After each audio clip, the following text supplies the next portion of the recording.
Vampire War for the Second City is a Vampire the Masquerade 5th edition actual play podcast presented by DM Fiat, with I, Dale, as storyteller. Please be advised that this podcast contains descriptions of gore, depravity, addiction, coercion, and other adult themes. This is not D&D. This is a game where we play monsters of the night who do monstrous things.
They're all around you.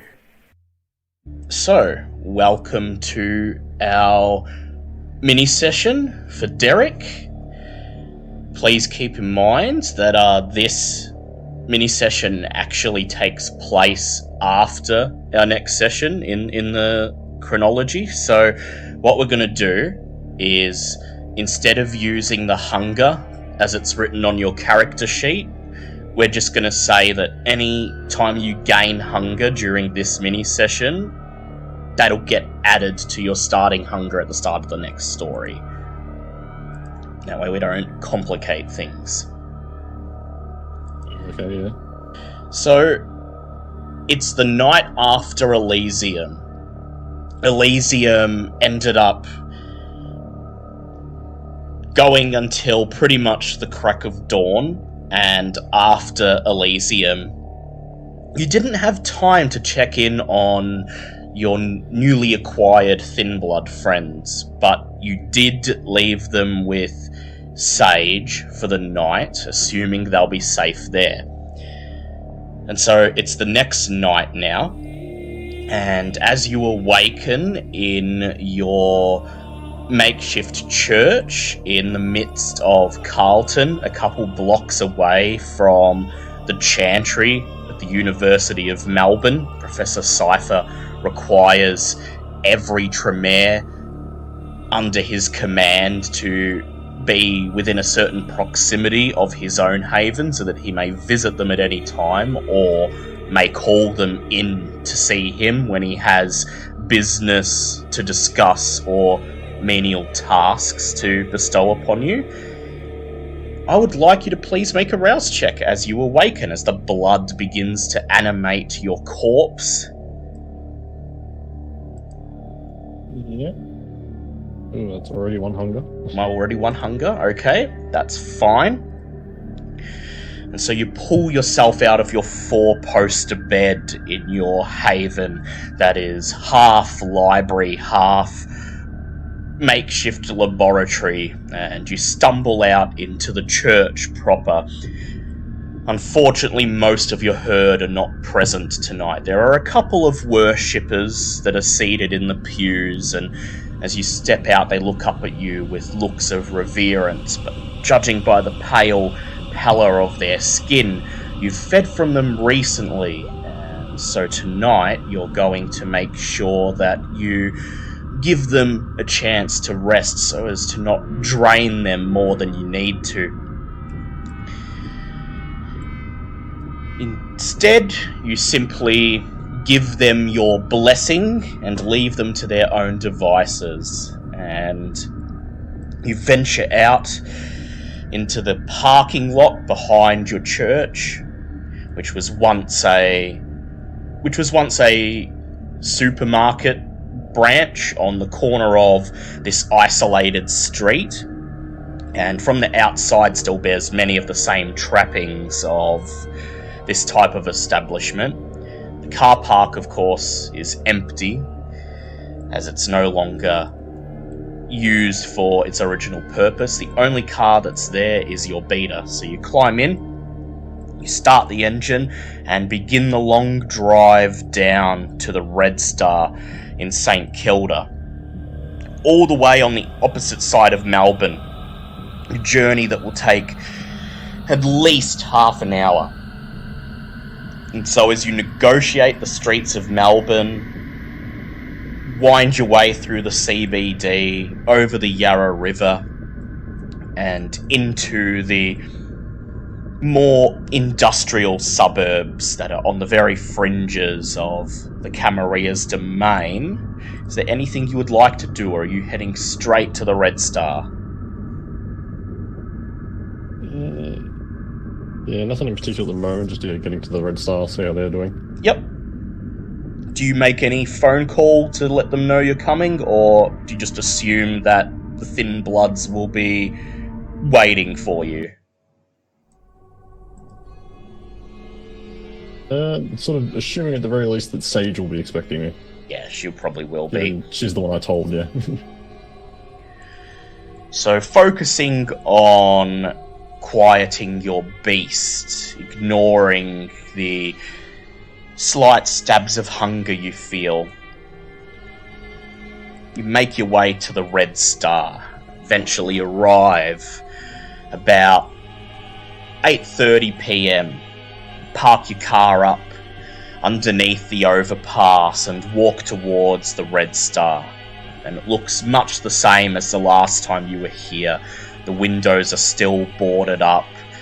The street that runs up to it is pretty much empty, and the only thing that is different from last time is that you notice a large red Soviet communist flag has been put up for display in front of the main entrance in a little bay window. Perhaps now that you've provided her with some new willing students, Sage has taken it upon herself to fly her allegiances more openly. You step inside the Red Star, and for an instant, you're taken back to your own first night as a Kindred. The bar looks exactly the same. The same unpolished wooden floors, the same shelf with the same low market bottom of the barrel whiskies and bourbons and vodkas lining it. The same posters for the exact same gothic and heavy metal bands emblazon the walls. There are a couple of people in the bar that are drinking, and as you step in, they just look up at you, and a couple of them give you a lingering look, given what you're wearing. You're dressed in your best church-going attire, which consists of, your trench coat and your thick glasses and your dress slacks underneath. Tremere symbol displayed, hung around your neck. But they're obviously used to seeing strange clientele here in Sage's bar, so these couple of mortals who are getting an early start to the night's drinking look away. And there, behind the counter, standing next to the Gould bartender, who carefully watches you as you approach, is Sage.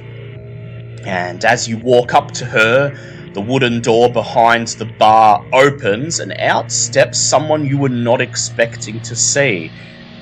looking almost a mirror image for how she looked on the night you first met her, wearing the same sequenced light purple dress, is Jackie. And she just smiles and waves as you approach. Sage says, come to pick up the baby teeth? Yes. I'm assuming you didn't scare them too much. Well, I did give them, the basic rundown of the Camarilla and the Anarchs. Tried to sweeten the deal for them throwing in with us. After all, they may be thin bloods, but our movement needs as many members as it can get with things going the way they're going. And, they're thin bloods. It's not like anyone else is going to give them the time of day. She narrows her eyes at this and stares at the Tremere insignia around your neck, and she says, in fact, that's what's strange. Of all the people to take thin bloods under their wing, it's a member of the Chantry, no less. Don't suppose Professor Cypher knows about this? I'd imagine he doesn't at the moment. She just exchanges a glance with Jackie, and then she says, ooh, playing it dangerous. Professor Cypher, I may not be a Tremere, but I know what he's like, and member of his Chantry doing something like this in secret? Ooh, you better hope he doesn't find out. Or if he does... Jackie takes a step forwards and she places a hand on Sage's shoulder and she smiles and she says, Now. Somehow he has a silver tongue enough to talk down last in the skirt, so I'm sure Professor Cypher won't be much of an issue. If it comes to that.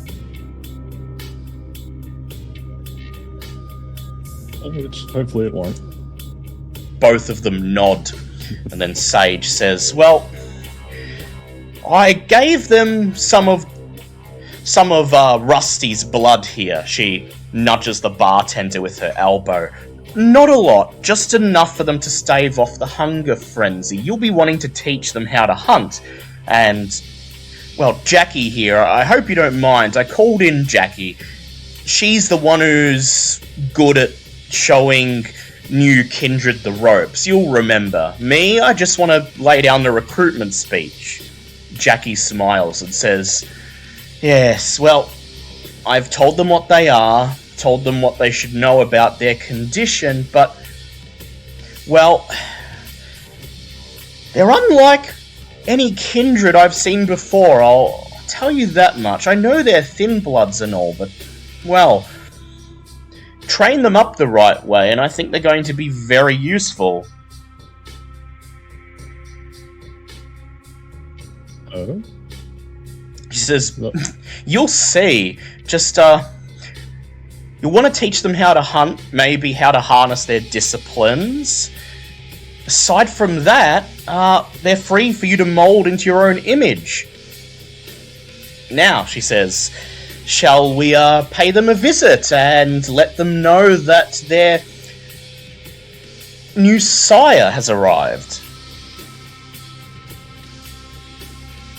Yes, I suppose we should, rather than keeping them waiting any longer. Sage pumps a fist in the air and she says, rock on! And then Jackie gestures for you to follow her. Make your way around the bar and follow Jackie into a back room. The same back room where you and the coterie all collapsed on the edge of daybreak on your first night. And here, you see, sitting on the edges of the mattresses that are just stuffed on the floor are the two thin bloods. The woman in her purple dress, Emily McGovern, and the man with the mohawk in a heavy metal t-shirt, Slick. And as you step into the room, they both raise themselves, climbing to their feet, make their way over to you, and exchange glances with each other, and then Slick holds out a hand. in greeting, and he says, "Oh man, you're finally here. Oh, Emily and me, well, we've been trying to come to terms with, this whole vampire thing, but we knew that the real fun would begin when you got here. Oh, we've been waiting all day. We've just been sitting here waiting for you to come. We assumed you probably wouldn't show up until night fell, but, we had the hope that maybe you'd get off early from whatever you were doing, come pay us a visit, maybe in the afternoon, but, we've just been sitting here on the edge of our seats, ants in the pants, waiting to see what education you're going to provide for us." You look over at Jackie, and she raises an eyebrow at you. Apparently, the Thin Bloods have been waiting for you all day. Yeah, that was intriguing. You may make an intelligence occult check if you like. Yeah.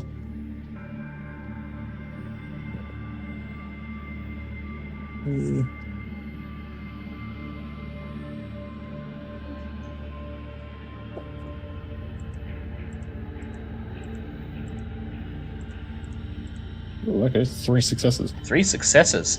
So, you have heard that some Thin Bloods, perhaps being more human than Kindred, are said to be able to not only stay awake during the daylight, but can withstand the effects of the sun. They can operate during the day.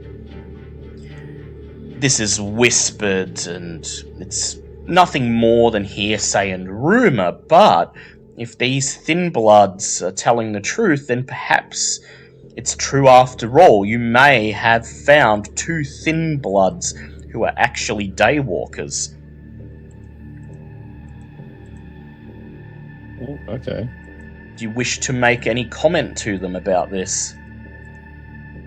Or just before I do, just a quick question: is it so with like Kindred and sunlight? Is it like do you have to have your whole body have to be enveloped in sunlight for you to disappear, or is it like if sunlight touches just any part of you gets touched by sunlight at any time, you'll start taking damage. So all it takes is a single ray of sunlight to touch the tip of your finger. Oh, so I can stick my hand out in the sunlight and it'll just hurt like hell, but it won't kill me instantly. Yeah, it'll burn your hand off most likely, but unless you hold your hand out there for a long enough time, you won't die. You won't die instantly. There is the chance though that you'll catch on fire from your hand burning.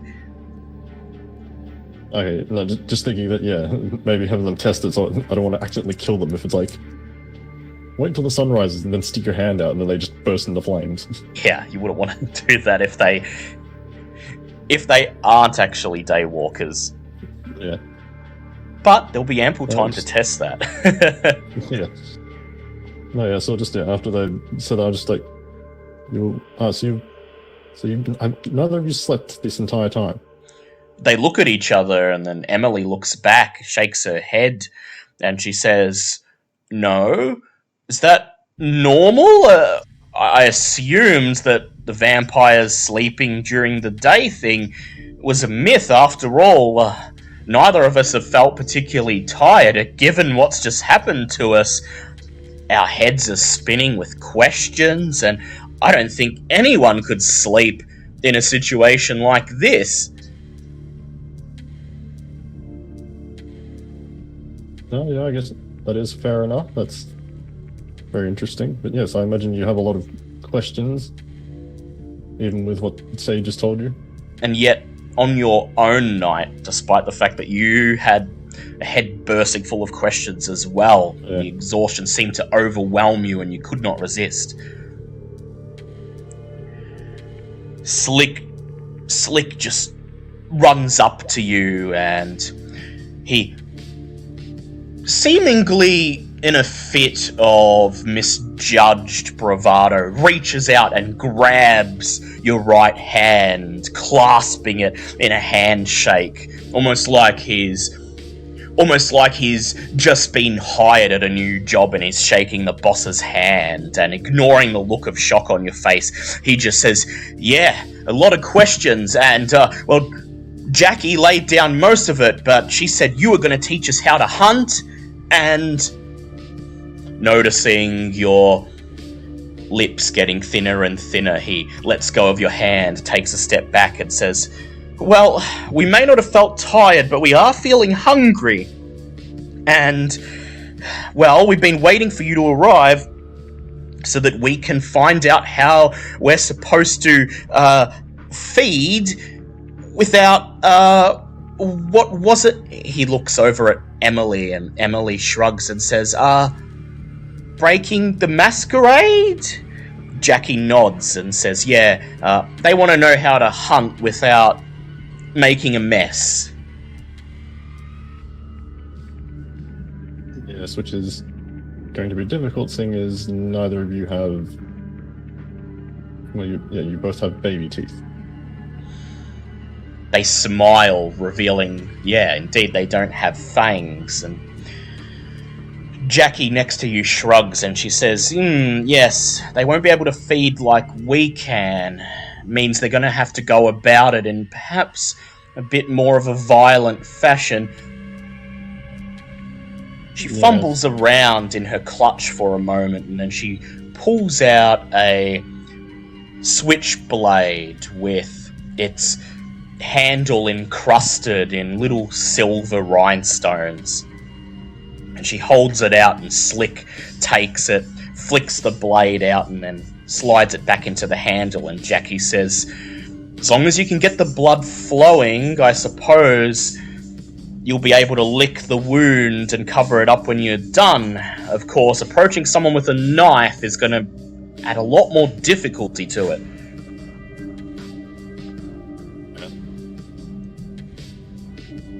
She looks over at you and she says, perhaps you'll have to show them how to subdue a potential target.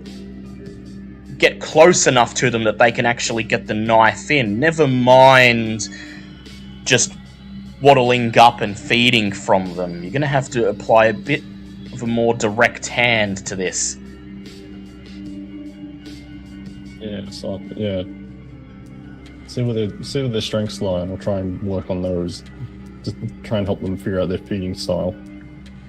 Jackie nods, and then she says, well, I'll leave you to it. You're the teacher, I'll leave you to educate them. Oh, but before I go, Sage didn't really tell me what's going on with you and the Chantry. What exactly are you planning to do with these two?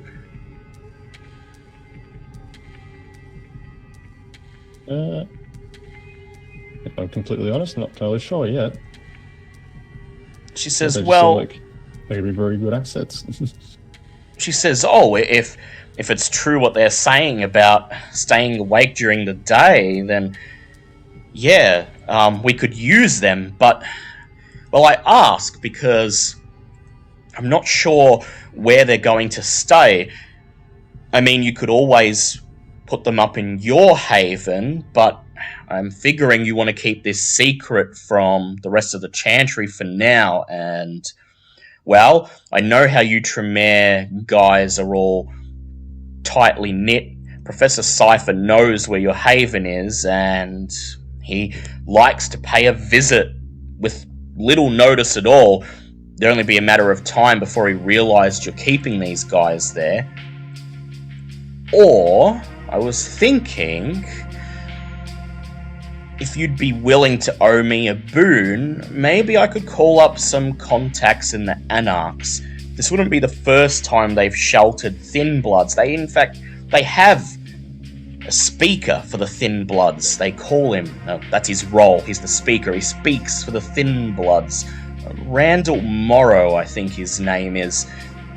If you'd be willing to plead your case to him, I could probably get him to meet you here when the hunting's done. It's up to you, of course.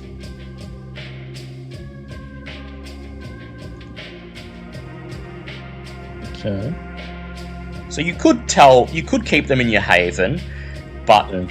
it's likely that the Chantry would find out eventually, but that doesn't necessarily mean anything bad. You could just straight up tell the Chantry and convince Professor Cypher that you have a use for the Thin Bloods. It's entirely up to you how you want to play this.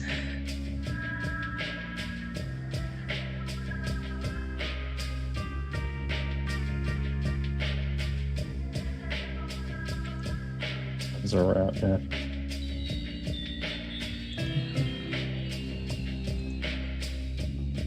So she just shrugs and she says, I can make the call, you just gotta give the word.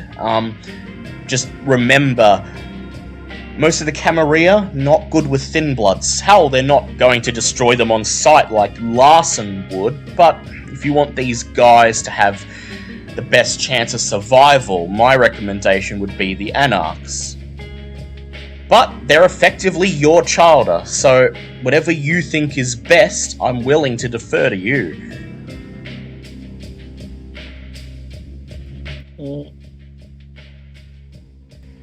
Yeah, I think I'll think on it for a bit, and yeah, I'll get back to you if I go through with it.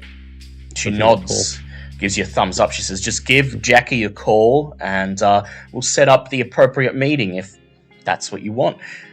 Then she looks over at the Thin Bloods and she says, well, your first night as, well, Kindred, I suppose. Have fun and good luck. And listen to everything Derek tells you, because he's been doing this a hell of a lot longer than you have.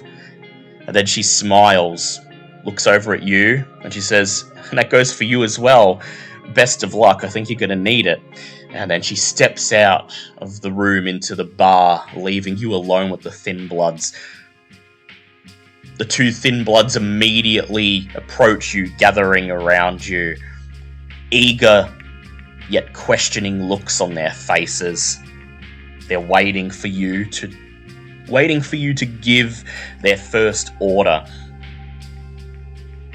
It's up to you to teach them how to hunt. How would you like to do so? Where do you think would be the best place to go?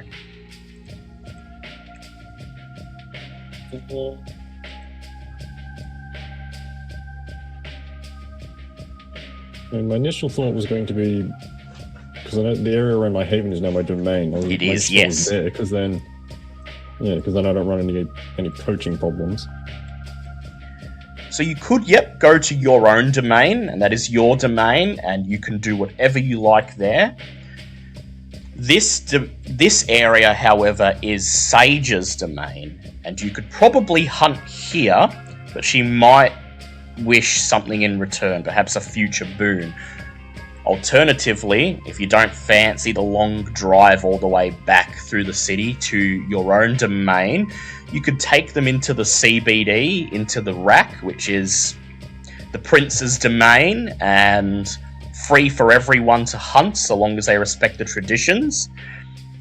Of course, you'd be taking Thin Blood straight into Camarilla domain, and there's always the risk that someone you know might see them.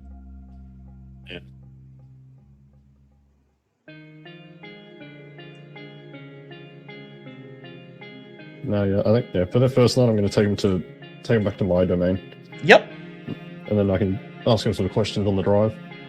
So you lead them through the bar, wave goodbye to Sage and Jackie as the three of you step out into the winter night air, and you lead them towards your car. And as you approach it, Emily just raises an eyebrow and she says, Mr. Master Vampire, considering how you're dressed and how you're so keen on educating us, I thought you would have driven something a bit more,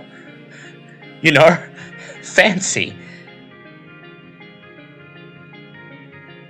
Yeah, well, I guess one of the things you'll have to get used to in Kindred society is we don't really use money, so there's not an easy way to earn it. Slick just steps forwards. He pulls open the back door and climbs in, makes himself at home on the back seat, stretching out. He says, Don't worry, Emily, old car like this may be a beater, but it's been lived in, you can feel it. It's like being at home.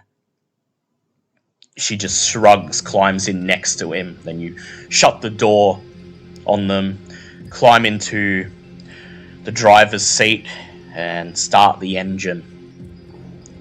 You don't bother crossing through the city this time. You get on the nearest motorway up onto the M1 and allow it to take you out of the city and straight through onto the suburbs on the other side.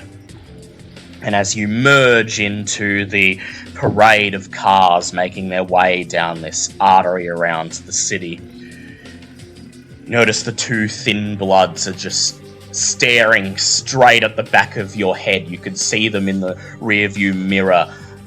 Their gaze is fixated upon you, and they're both just completely unmoving, unnaturally still in anticipation.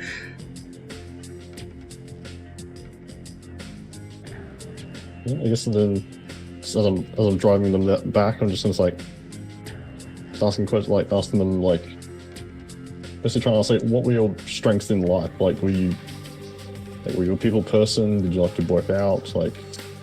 Basically trying to figure out what their disciplines might be, sort of thing. Yep. So what their strengths might be. I'd like you to please make either a charisma or manipulation plus leadership or persuasion. So any combination of those. Yeah, let's go to charisma persuasion, because that's way better. Oops.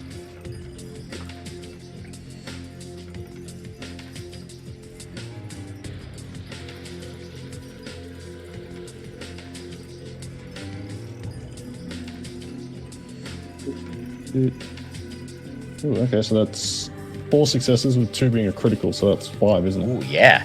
Other cars scream past you in a blur. Far off in the distance, you can see the pillars of light, the Melbourne skyline that's become so familiar to you. You start a conversation with the Thin Bloods, trying to get a feel for who they were, who they are. And you learn that Slick, for the most part, was pretty much a slacker in life. Never really seemed to hold a permanent job. He was in and out of employment, and he'd spend a year as a dishwasher, and then he'd just laze around for another year, and then he'd be back into work again, this time manning the counter at a gas station. He seemed to just drift from job to job, his only real passion in life being heavy metal. He'd always make sure that he was at whatever local gig was happening in his area, and always made sure that his battle jacket, as he lovingly calls it, was ready to go at a moment's notice, covered in patches and badges for his favourite bands. When he'd go to these gigs, his favourite part of them, he would explain, was to get right in the front and centre, right in the mosh pit, and he describes it as simply jamming along to the song, enjoying the time, but you get the impression of, well, it sounds a lot more like he would get into fist fights with other people at the gigs, and they would have full-on punch-ons to the beat of the music. You get the impression that his tempers run high, and he likes to pick fights. But he seemed to enjoy it. He was happy with his life until just last night, when it was completely turned around. Emily, on the other hand, is more of a people person. Well, more of a people person than Slick, but still not a people person in the sense that she's used to socializing. She explains to you that in life she was a personal trainer at a local gym, and partying In fact, most forms of socializing weren't her scene. The only reason she was at the club that night was because a friend had pulled her arm and made her accompany her. She knows how to talk to people to find out what their needs are and how to address them, but that's about the extent of it. What she is good at, however, is being flexible, moving fast, and maintaining her physical peak.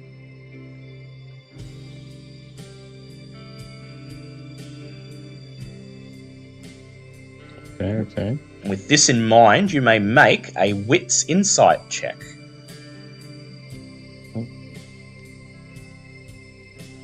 I do not think that's going to be good.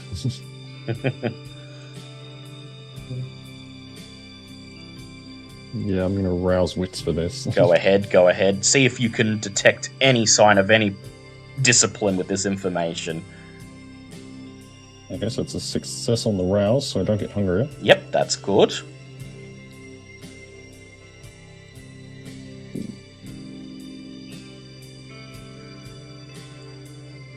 Oh, it's so annoying.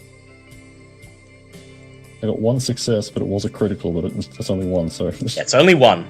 So, as you drive, you divide your attention. You have to keep an eye on the road, but...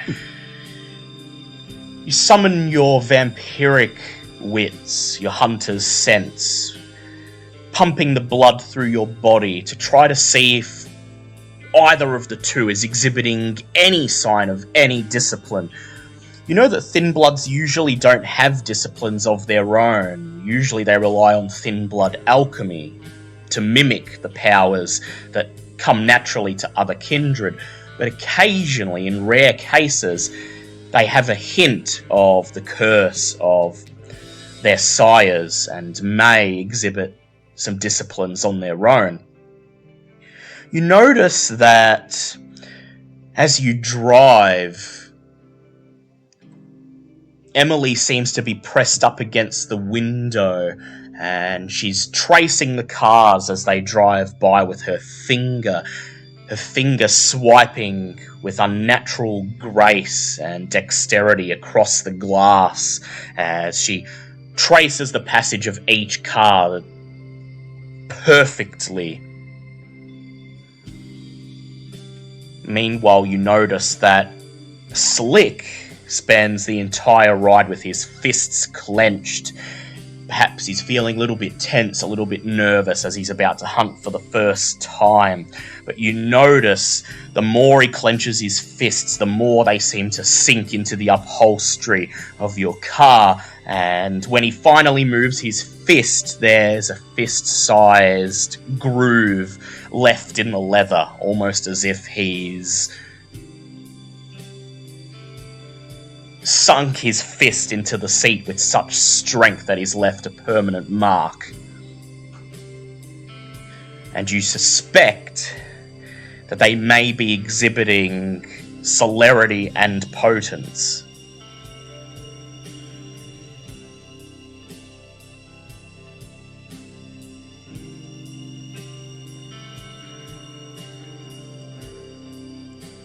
Is there anything else you'd like to ask them as you draw closer to your destination?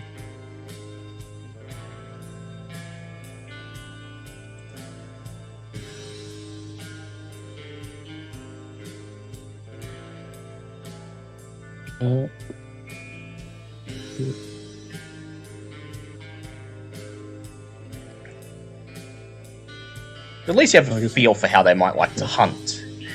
Yeah.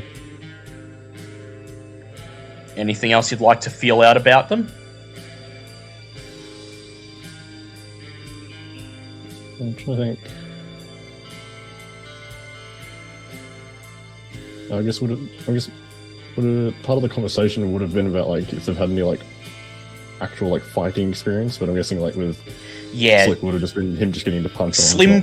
Slick gets into punch-ons at gigs, and Emily, well, she says that she, you know, knows a little bit of boxing from her training, but she has never been in a fight, and quite frankly, if it's anything like how things were when you guys all met, she's not relishing the chance to get into another one.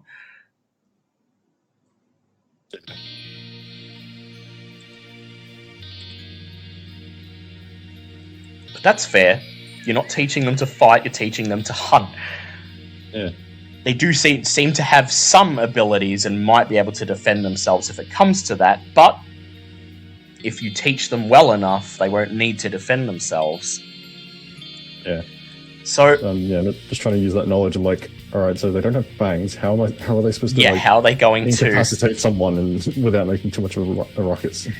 Perhaps you get the idea as you think about it that, well, this is not normal for most Kindred. Most Kindred usually hunt on their own, but given that these guys don't have teeth, perhaps they might be better served hunting as a duo. Okay. After all, 2 against 1 is better odds than 1, even for a Kindred, and especially when you don't have teeth and you're relying on your ability to subdue someone more forcibly.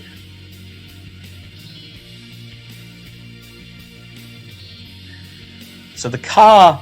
I guess... Yep. One of the last things I said ask them is like, if either of them has any sort of like first aid or medical training.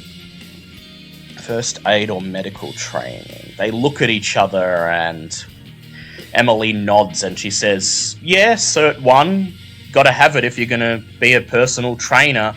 Can patch people up if, they cut themselves or get a sprain or something, but I don't think we work like that, do we? Do vampires work the same way? Can, just put a bit of alcohol on it, cotton ball, slap a bandage on?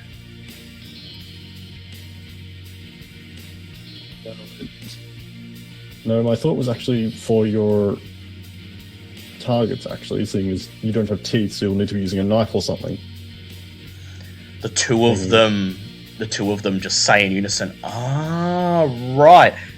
Well, I mean, when you feed, sure, you're not using a knife, but you're still getting the blood out. What do you do when you feed? Well, as a full blood, after I feed, I can lick the wound and it will close itself. They nod, and Slick says, well, sure, we don't have teeth, but, I mean, we're still vampires. Why don't we give that a try? Yeah, I suppose it couldn't hurt to try. They look at each other and you see Emily just shudder. She's clearly not finding either option that appealing. And eventually your car turns off the motorway down into Fitzroy and make your way through the blocks of old converted industrial buildings that are now hipster cafes and nightclubs catering to Melbourne's young adults, the uni crowd from Uni Melbourne. And make your way into Carlton, and soon enough, at just after 9:20 p.m. or so, you turn the corner and see your quote-unquote church at the end of the street commanding your presence, its size and stature dominating all the other buildings on the block. This is your domain. And there are 3 places here where you might send your new proteges to hunt. The first is to simply let them wander the streets and the alleyways, see who they come upon, see if they can get someone on their own, and catch them off guard, subdue them, and feed. The second is a 24-hour milk bar on the opposite end of the block to your church. in all your time here, you've never seen many people there during the night. There's usually a single person inside manning the counter. Occasionally, you might see a single customer, but for most of the night shift, it appears to be quiet and quiet and unscrutinized by the general public. The third location is a dive bar sequestered in the middle of two large brick buildings, right in between a laundromat and a tax office. You need to use a side street to access the front entrance down a short flight of concrete steps. This dive bar is not really a dive bar. It exudes the atmosphere and the trappings of a dive bar, but in reality it caters to the uni student crowd. It serves cheap drinks and plays modern pop music. And at most points during the night, there's always at least a handful of young adults in there. Sometimes the occasional biker or other roughneck who's fallen for the trappings outside and wandered in thinking it's an actual dive bar. Okay. So you pull up your car on the side of the street right in front of your haven and kill the engine. And then you turn around, lean your head over the top of the seat, look at the two thin bloods, and where would you have them go?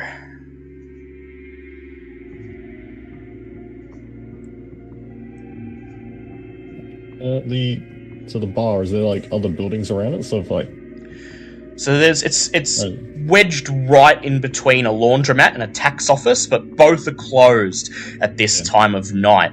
So there are other buildings, but they're empty, and the only sign of life in this cluster of 4 or 5 establishments is the dive bar itself, and the only life, of course, is inside the dive bar. The entrance is just a simple flight of stairs leading to a wooden door with the trading hours on a faded piece of paper taped to the front of the door.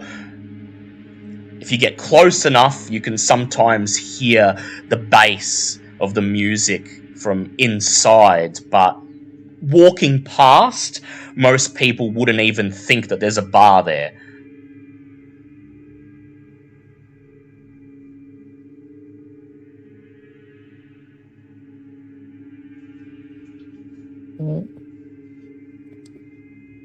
Yeah, I think we'll try the bar. Yep. So you decide that perhaps someone who's under the influence might be an easier target for their first hunt.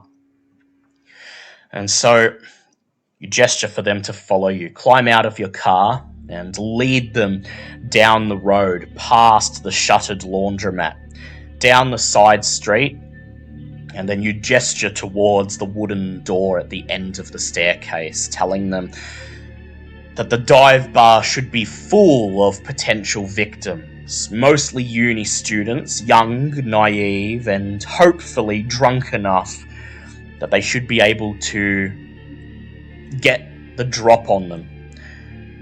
Emily looks at you and she says, "Okay, I think that's a good idea, but how exactly do we approach it? I mean, are we gonna hang around in there, wait for one of them to head off to the bathroom and ambush them in there, or chat them up, get them to follow us someplace, lead them somewhere away from everyone else? How should we do this?"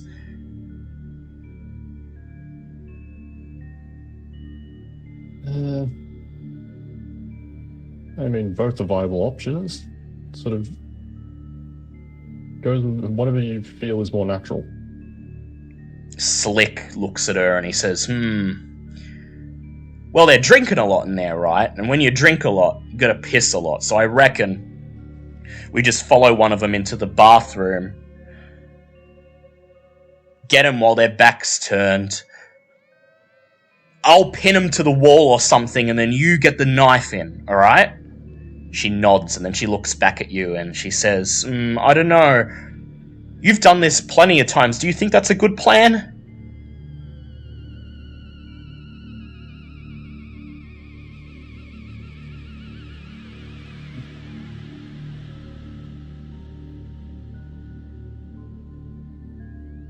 Usually,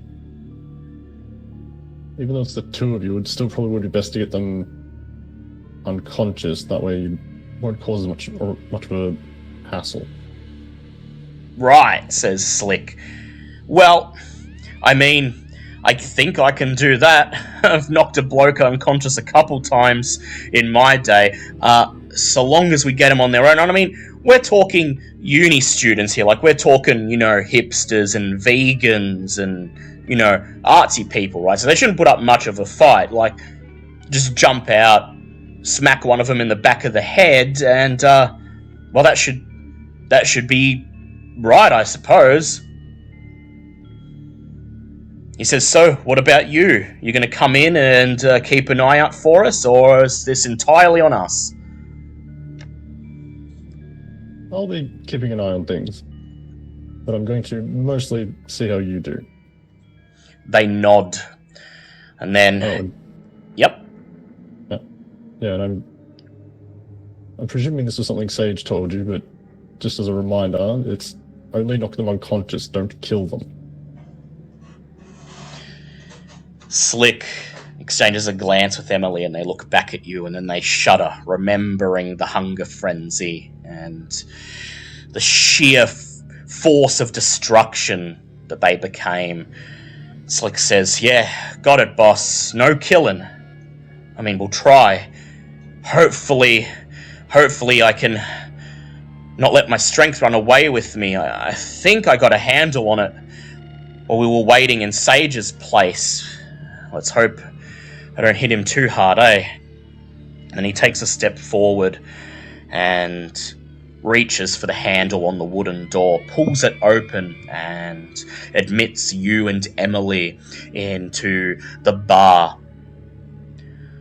Top 100 pop music instantly fills your ears, a stark contrast to what the bar itself looks like. It's dimly lit.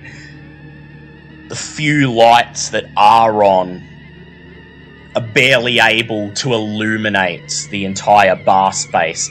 One of them continuously flickers, the light bulb on its last legs. The clientele appear to be mainly uni students. There's at least 10 to 15 people in attendance tonight, loudly talking and laughing as they drink and scoff down bar food, and a bored-looking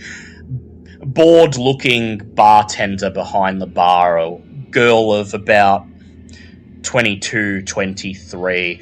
She's just leaning forwards on the wooden bar, carefully scanning the area. She sees you enter, briefly meets your eye, and then goes back to her vigilant watch of the rest of her customers. Make your way over to the bar, sit down on the stool, and gesture for the two thin bloods to sit on either side of you. The bartender looks at you expectantly.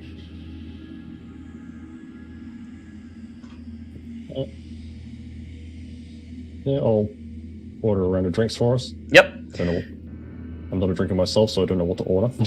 You order a round of drinks. Ask her for what's popular tonight, and she nods and she says, "Oh yeah, that'll be the German craft beer. So 3, yeah, that'll be $36." She says. You hand her the money. She counts out the change. Cash register dings, and 5 minutes later, you're all nursing a green bottle of German craft beer. You suppose you have to drink it to maintain appearances. Beside you, the two thin bloods rip the bottle caps off and begin sipping their beer. apparently they're just human enough that they don't need to rouse the blood to be able to convincingly consume human food and drink. But you're not so lucky, keeping in mind that the bartender is watching you expectantly, and she's leaning in eager to see what you think of what is obviously her favourite beer. Would you like to rouse the blood and down a gulp? Or do you just sit and wait? So I actually have the eat food merit. Ah, you do. Lovely. So no need to rouse the blood. So you pull the bottle cap off, and then you raise the bottle in a toast to your two companions. They nod and cheer back. You take a swig of beer. The bartender looks at you expectantly, and she says, good, isn't it?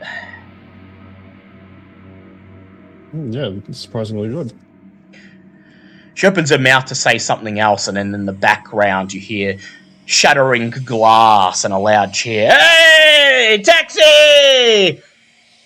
She frowns and she says, someone's overdone it. I'll be right back. And she darts over to the other side of the bar towards a group of uni students who are dressed like punks. Leather vests, mohawks, chains, earrings, and one of them's just dropped a pitcher and it's shattered on the floor. It's at this point that a man on the opposite side of the bar gets up, sitting on his own, a table all to himself. He takes a swig of the VB stubby in his hand and then crushes the can in his beefy fingers, steps out into the dim light. He's a well-built man wearing a long black jacket, faded and torn blue denim jeans, and thick black boots with silver spurs on them.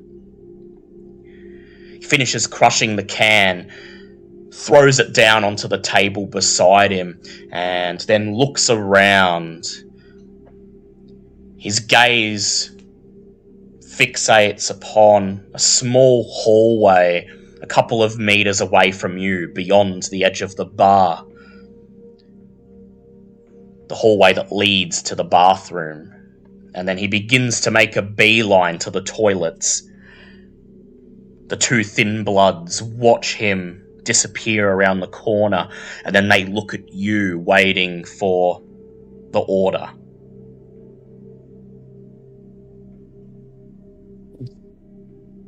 Well, it looks like your first hunt begins. Alright, you're fine with them going after this guy? He's on his own, so they nod silently. Then they get up, and you watch as they make their way towards the bathroom. As they stand up, Slick clenches his fist and slams his bottle of beer down on the counter. And as he does, the bottle snaps neatly in two. The beer begins to run down the countertop. He doesn't appear to notice as he walks purposefully towards the bathroom. Emily just frowns and then follows behind him, walking too with a sense of purpose, but faster, with more grace. The two disappear around the corner, and you wait. While you wait, you sweep the shards of glass, what's left of Slick's beer bottle, into the little plastic bin behind the counter, glad that the bartender is still busy with her other clients. And while you wait, is there anything you'd like to do in particular?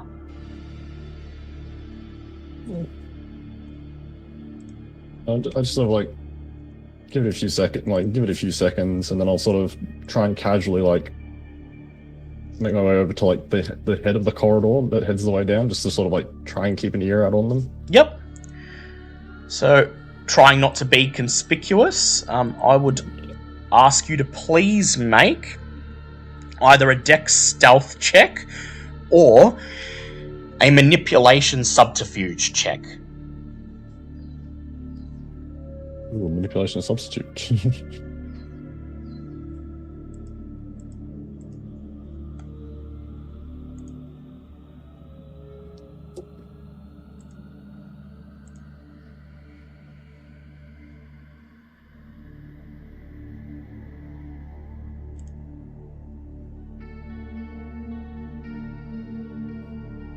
One, definitely. 3 successes. 3 successes, yep. So, you climb up from your stool and just quietly make your way to the edge of the bar, to the head of the corridor. And then you lean up against the wall, tapping your hand on the brick, and pretend as if you're waiting for a friend to come out of the bathroom, probably so that you can leave or order another round of drinks, occasionally peering down the corridor. The bathrooms don't appear to be separated by gender in this establishment. There's a single door at the end of the corridor with a picture of a toilet on it. And so you fix your gaze upon this door and just wait to see what happens, close by in case any trouble were to arise. After a while, the bartender returns to her station behind the bar. She notices you waiting at the head of the corridor, and she just nods and smiles. To her, you're simply waiting for the bathroom to be free. I'm going to roll for the baby teeth now and see how they go. It's going to be a dice pool of 4 with a hunger of 3 for Slick versus...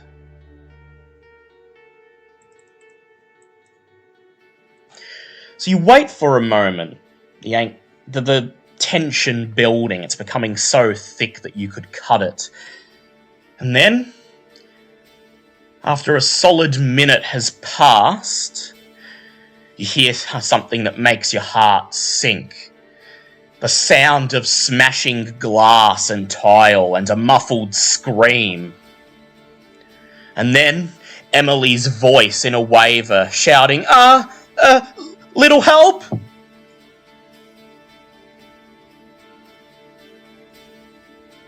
Yeah, I'll try and head in, yeah. Look over your shoulder, take a glance at the bartender. At the moment, her attention is focused on pouring a flagon of beer for one of the other clients. And so you quickly dart into the shadows of the corridor, run towards the bathroom at the end and burst through the door. And as you step in, you realize what has happened. Slick, as he intended, made the first move. He snuck up on the man while he was taking a piss and attempted to subdue him. But it appears he's let his beast get the better of him. He rolled a messy critical on his attempt to hold up the man. And right now, the man stands at the other side of the bathroom with Slick's switchblade hanging out of his rib, his face contorted in rage and anger. Slick lies on the ground with a nasty bruise on his lower neck as Emily stands by the entrance cowering. The man winces with the switchblade between his ribs, and in his other hand, he's pulled out a weapon of his own, a serrated combat knife.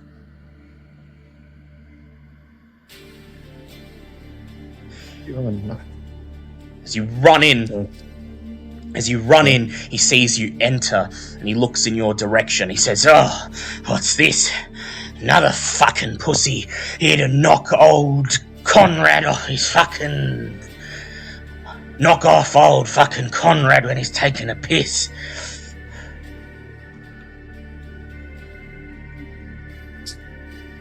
in the middle of the room, in front of the urinal where the man was presumably relieving himself, there's a puddle of piss that's eking its way into the grooves of the tiles.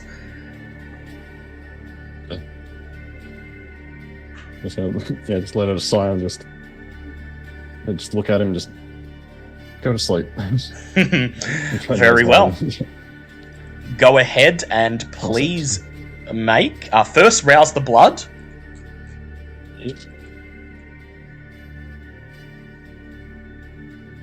A success, so I don't get hungrier. Yep, please make a manipulation plus dominate. It's going to be against his intelligence plus resolve.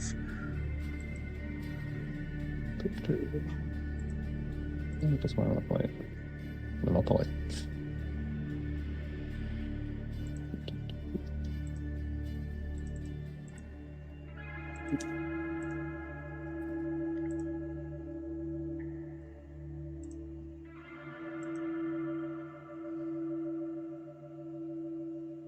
I can burn a willpower to reroll 3, can't I? You can, yes. Any that are not successes. Yes. Yeah, I will burn a will and reroll 3 of those. Yep. But I don't want this getting any further out of hand.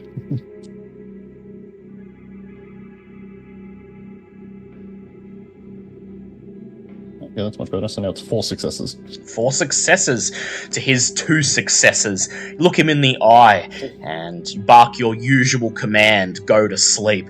He raises his blade and he looks at you and he says, I'll be putting you to sleep. You don't want to fuck with old Conrad. And then his voice just stops mid-utterance. His fingers go limp, his knife clatters to the ground, and he just falls forwards, and a pool of blood and piss begins to form around him as he lies on the dirty tile floor.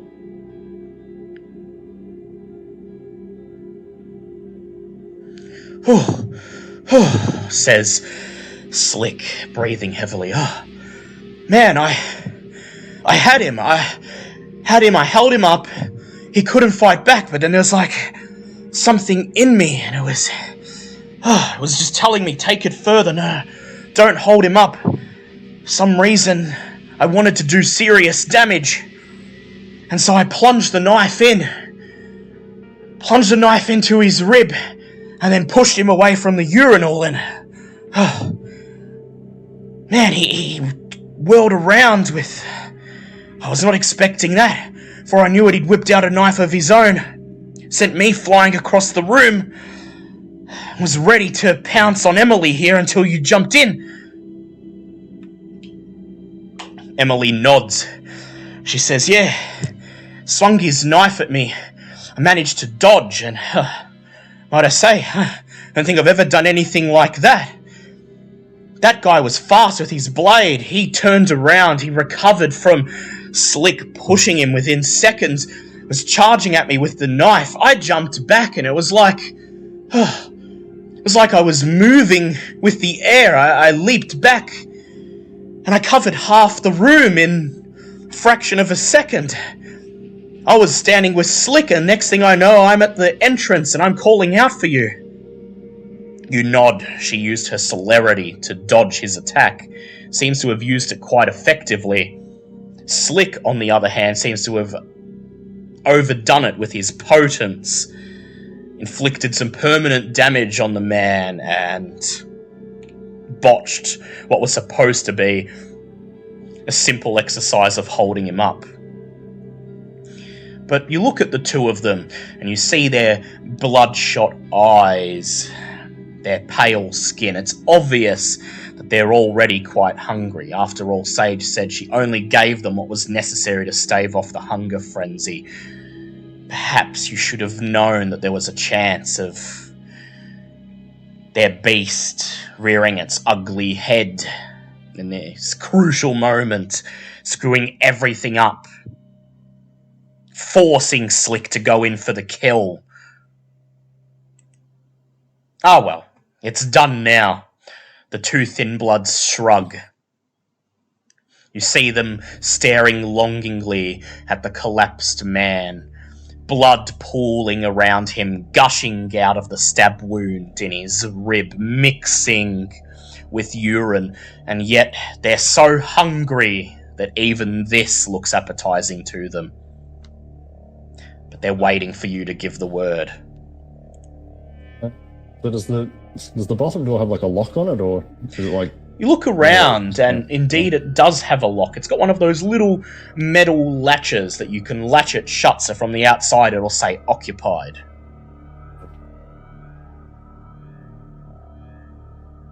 Yeah, I'll just... Yeah. Click the door to occupied. Yep. Walk over, click the latch, and you have some time to deal with this mess. The Thin Bloods are straining against their urge to throw themselves on the floor and begin lapping up the blood. They're waiting just long enough for you to give them the okay. I'll just sort of turn to Slick and just like, alright, give me a hand first, and I'll try and like move the guy's body a bit, and it's just like, well, on the plus, that could have gone better, but on the plus side, you've already got an open wound. Slick nods. He looks around and says, okay, he's clearly distracted from the hunger that's fogging his mind. He says, where are we taking him? One of the cubicles, or... You look around. There's 3 urinals on the left-hand wall, and on the right there's a single toilet cubicle. Aside from the entrance to the bathroom, the only other way out is a small window up near the roof, just large enough that either 3 of you would be able to squeeze through it with some difficulty.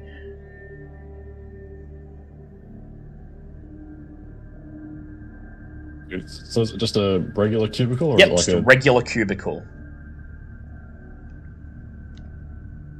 Alright, yeah, give me a hand, we'll... Yeah, I'll prop him up on, like, as if he's sitting on the toilet. Not like, yeah, just so he's propped up off the ground, basically, not necessarily. As you lift up the heavy-set man, Slick grabs hold of his legs. You carry him, half carry, half drag him over to the cubicle, and as you do so, you can hear Slick making sounds like a rabid animal, baring his teeth. You prop the man up on the toilet in a seating position, and then Slick reaches down, rips the switchblade out of the man's rib, and then he and Emily squeeze into the cubicle, kneel down, and place their lips upon the stab wound, voraciously drinking the blood as it gushes out. They're hungry, rabidly hungry, and although they've succeeded in not killing the man so far, this is the crucial part. Just like, yeah, making sure to keep a close eye on them, and like, so they don't seem to be looking like they're going to be too far. Yep, so I would like you to please make a wits awareness check. No, my rouse for wits earlier would have worn off by now, wouldn't it? Yep, it's a different scene. Yeah. So I will rouse wits, which thankfully was a success.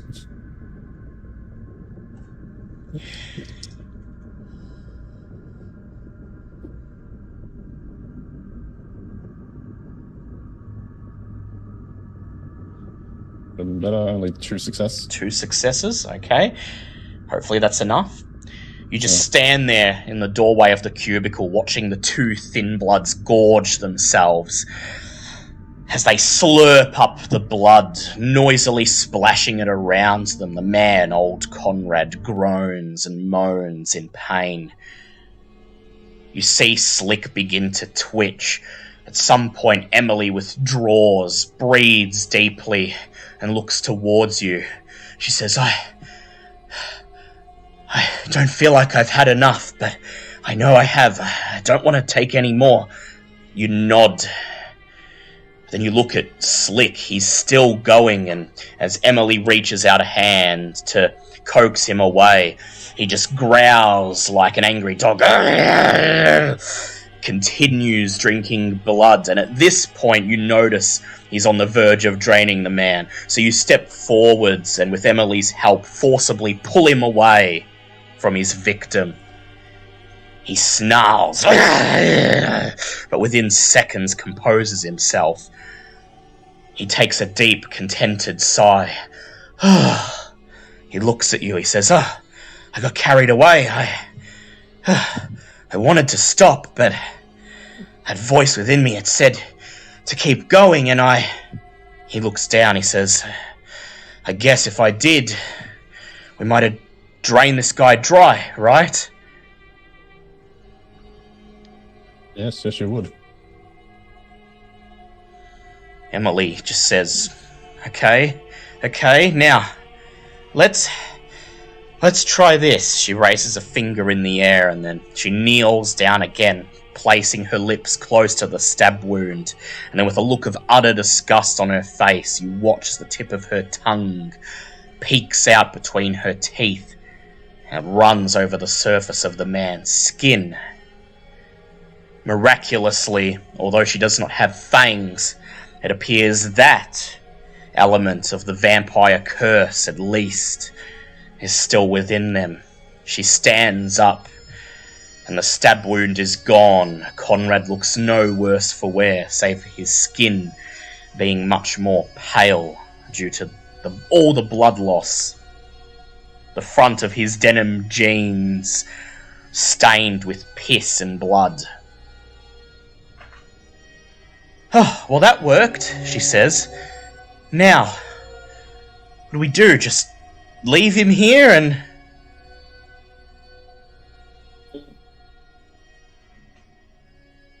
I have an idea, but you two need to get washed up first. They nod. They make their way over to the sink, turn the tap, splash their faces with water, wash the blood off their hands and forearms, and try to get as much of it off their clothes as possible. They look at themselves in the cracked mirror. They both look distorted, monstrous, but mostly clean. Slick shrugs. He says, so, what now? I thought that guy was quite drunk. Could make it look like he just had an accident, but, well, you're the expert. Yes, well, making it look like an accident's the gist of it. I'll handle the talking to the barkeep. Emily, I just need you to look a little distressed. And Slick just looks like you're trying to comfort her. They nod. As you make your way out of the bar, and I'll handle talking to the barkeep. They look at each other, nod again, then you make your way to the door, unlatch the lock and step outside, and as soon as you push the door open, behind you, Emily immediately lets out a very obvious fake sob, but she's covered in enough dirt and water, and her hair is just messed up enough that it lends some credibility to it. Slick wraps his arms around her and looks at her, and in a very flat voice says, There. It's all going to be okay. We'll get some help, and you just sit down. And she lets out another sob and says, No! My hair is ruined! You step out of the shadowy corridor into the bar proper, and with Emily's loud sobs, it would be impossible for the bartender to not hear you. She immediately whirls around, sees you standing there, Slick and Emily behind you, doing their best impression of a damsel in distress, comforted by her knight in shining armor. She frowns, makes her way to the edge of the bar, and she says, Oh, is everything okay? Did something happen? Do I need to call an ambulance? So that would be a good idea. It seems one of your patrons attempted to get a bit handsy with my young friend over there, and Slick decided to put a stop to that, and they got a bit rough. Got a bit rough with him. Go ahead and make a manipulation subterfuge check.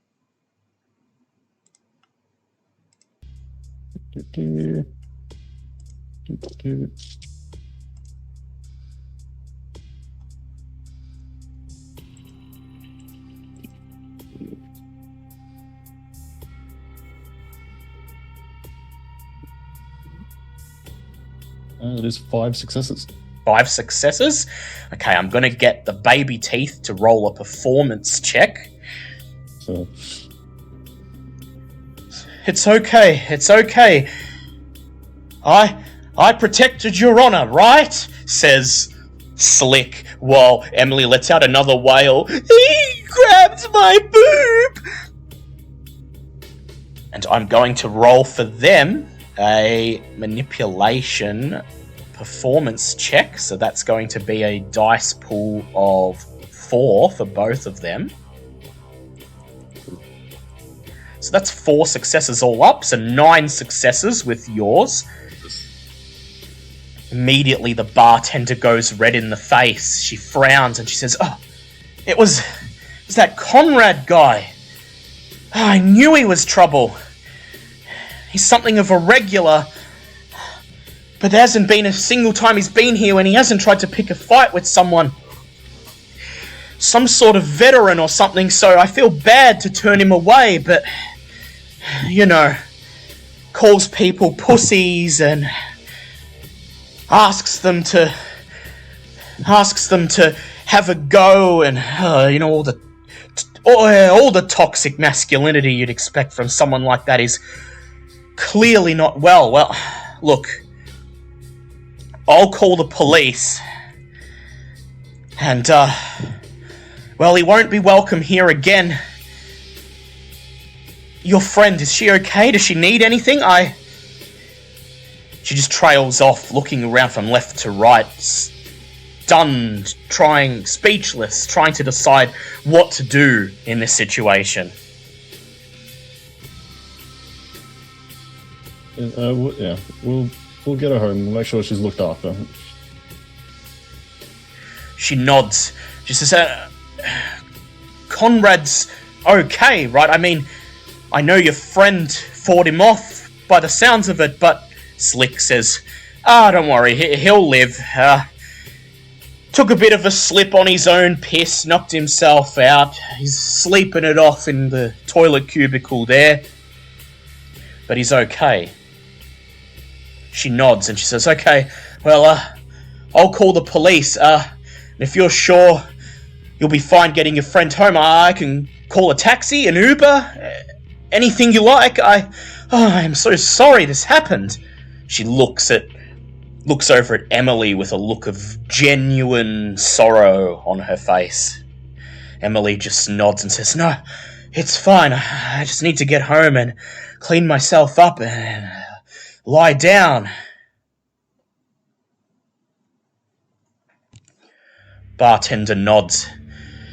And then she looks over at you and she says, sure there's no other way I can help? No, that's fine. We should be good from here. Can't be helped what your patrons do in here.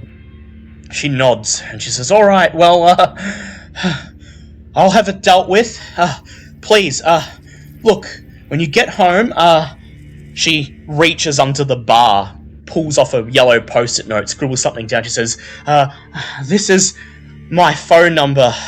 My name's Shelby. Look, I'd really appreciate it if you can just give me a call so I know your friend got home safely. And you can rest assured that Conrad will not be allowed here again.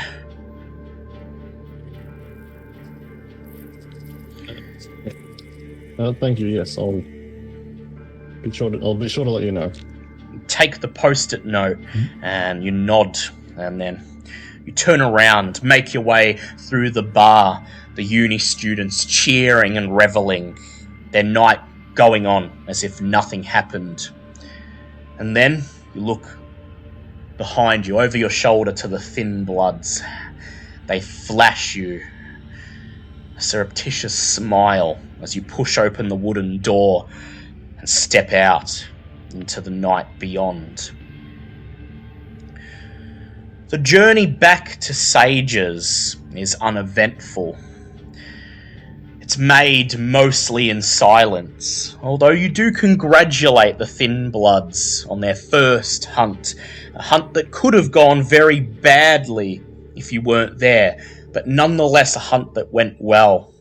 You congratulate Emily on using her celerity to stay out of harm's way, and give Slick some tips on how to ignore the ever-present protestations and urges of his beast.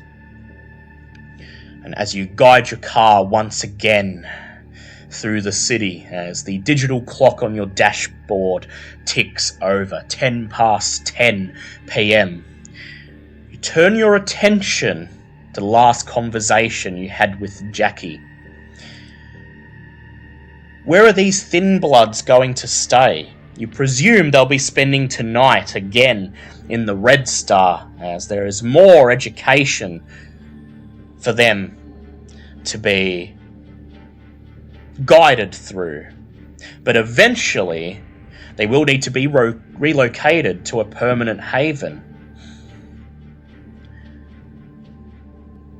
The options once again cycle through your head as the last cars making their way home from graveyard shifts at their office jobs in the CBD pass you by on the road, their headlights becoming a blur.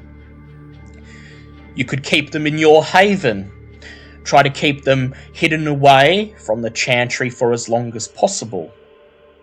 You could let Professor Cypher and the Chantry know that you have the Thin Bloods and convince them of their utility, or you can take up Jackie on her offer, owe her a future boon, but get a meeting with Randall Morrow, the Thin Blood speaker, who will keep the Thin Bloods safe within his Anarch network.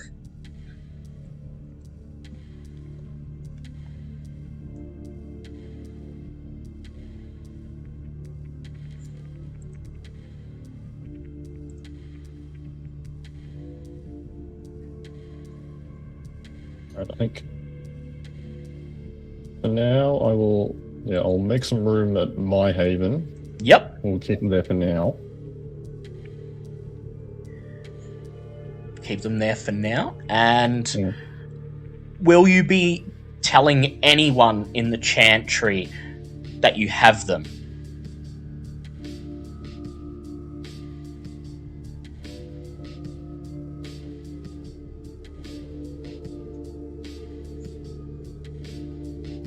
I think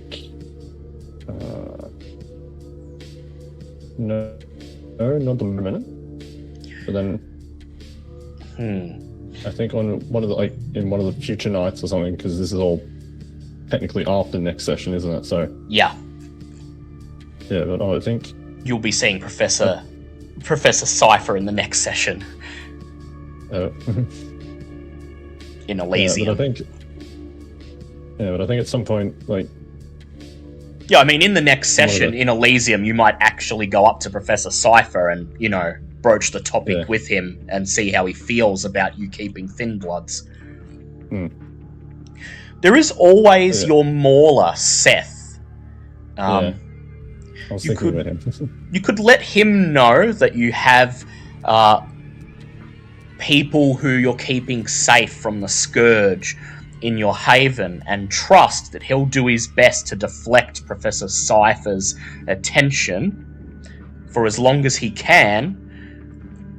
But keep in mind, he's still a member of the Chantry, and there is still always the chance that if Professor Cypher simply asks him whether you are engaging in any activities that he doesn't know about, he could just tell him. After all, regardless of personal loyalties, all members of the Chantry owe their loyalty to the head of the Chantry, and it would be a great offence to lie, or worse, refuse to answer the Primogen's call.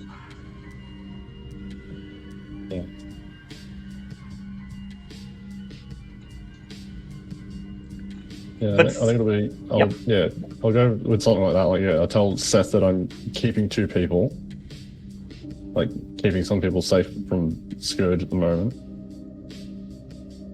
And then at some point, I think at this point, I'm going to let him know that we can probably send out the information we have from those reports. We can send those out. Send those out. Good idea. Yeah. So, as you drive, you turn on your phone, dial Jackie's number, and slide it into the cradle on your dashboard. Her voice comes through hands-free.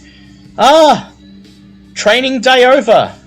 Nicely done. Since I'm hearing back from you, I assume it all went well. So, what's the go with Randall Morrow? Not tonight, you tell her.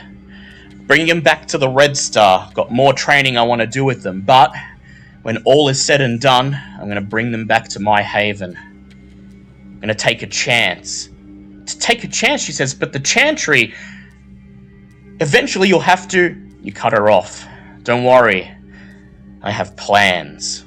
I hope you know what you're doing, she says. So do I, you say. And then you hang up. You dial Seth's number. His gravelly voice comes through the headset. Yeah? Listen, you tell him.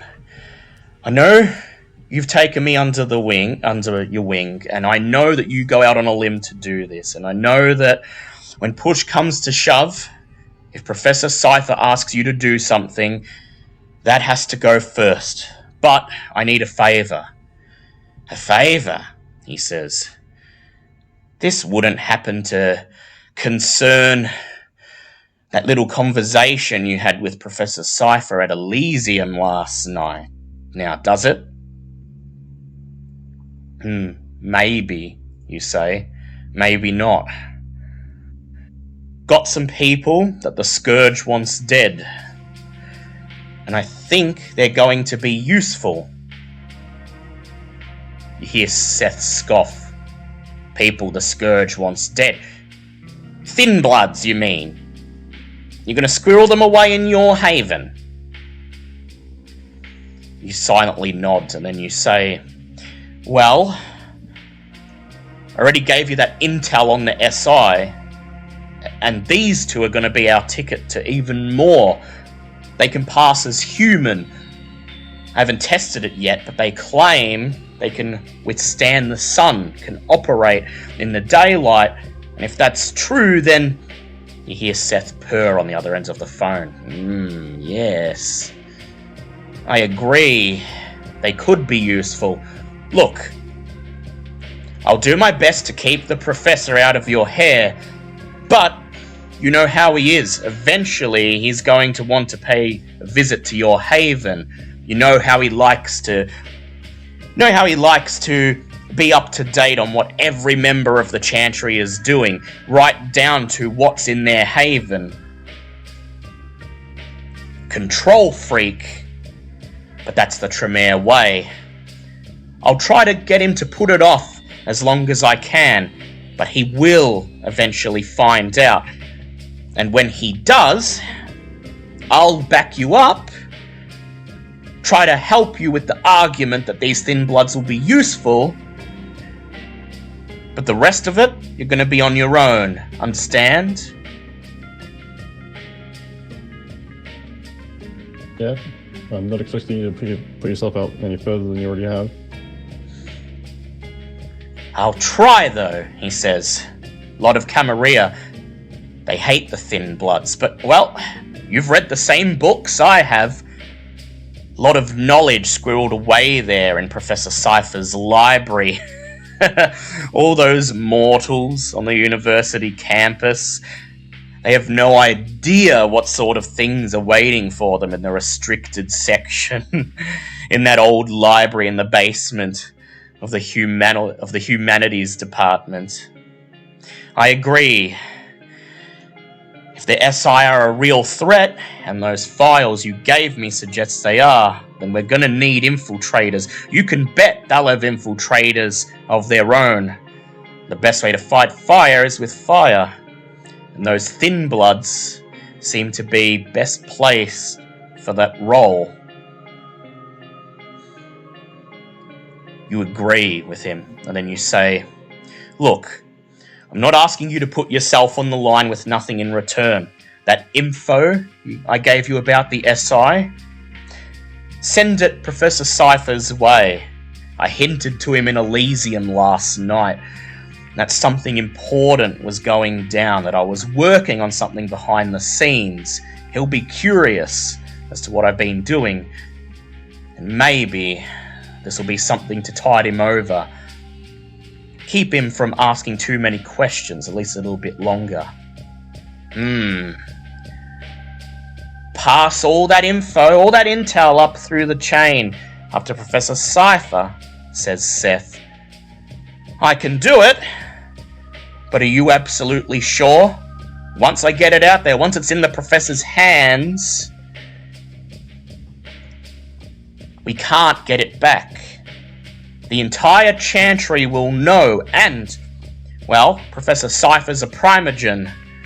He has his own pursuits, his own ties in the messy nest of politics that is the Camarilla. We can't guarantee that he's not going to make it known to the other primogen, to the Ventru and the Toreador as well. Are you absolutely sure?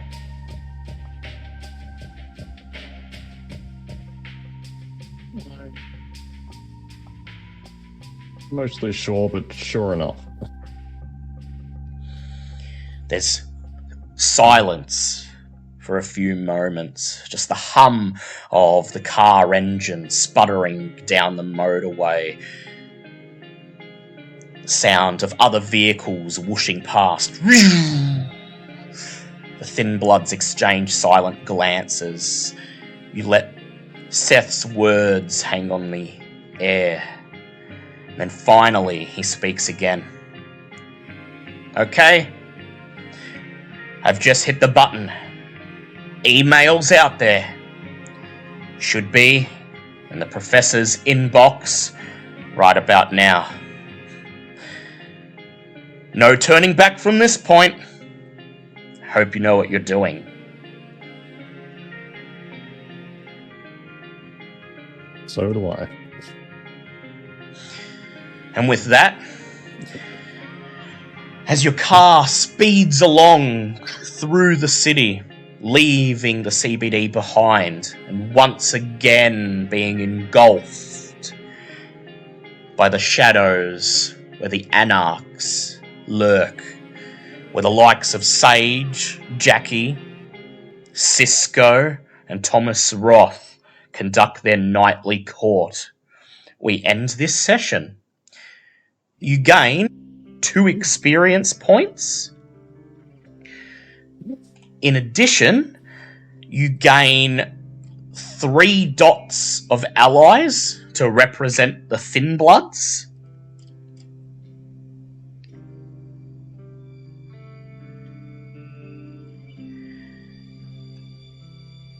And you also add the floor Dark Secret.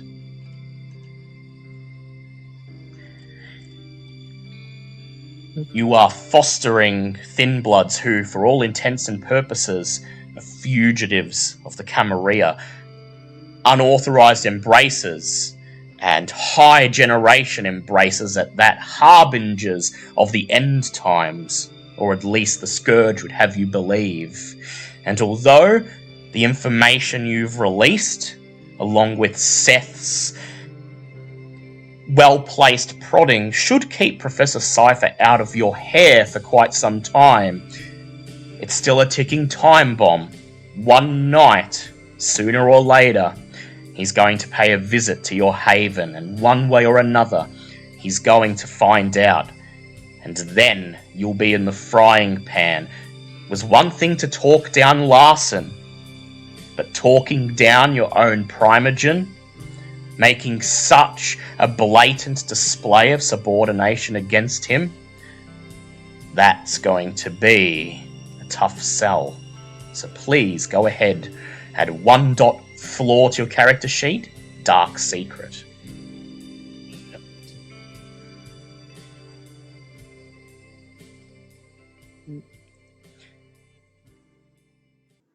That was Training Day, Episode 8 of Vampire War for the Second City, a Vampire the Masquerade 5th edition actual play podcast presented by DM Fiat. With me, Dale, as storyteller, Lost Demiurge as Hope, H. Quen as Sylvia, Paradox Mimic as Derek, and Ash as Vincent Merriweather. Music was created by Kevin MacLeod and is used with permission. Vampire the Masquerade and the World of Darkness are the registered trademarks and property of White Wolf Entertainment and Paradox Game Studios.